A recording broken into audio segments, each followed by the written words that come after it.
Սա այսբերգի երևացող կողմն է, ես ուզում եմ ձեր թվարկած այդ կոռուպցիոն սխեմաներին ավելացնել նաև այն գործարարներին ծրարով ստացվող այդ նամակները, որով որ պահանջվում է, պարտադրվում է գործարարներին գումարներ վճարել իմ քայլի հիմնադրամին, դա հսկայական միլիոնավոր, միլիարդավոր դրամների մասին է խոսքը,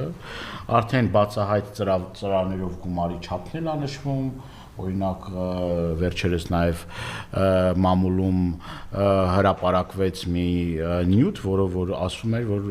գործարարը, որը որ չէր ուզեցել իր անունը ուրեմն շոշափվի, ասել էր, որ 10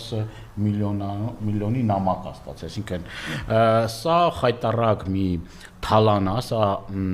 մարդկանց ուն է զրկելու, գիտեք, ամբողջ գործարար դաշտը ուրեմն խոսում է նրա մասին, որ եթե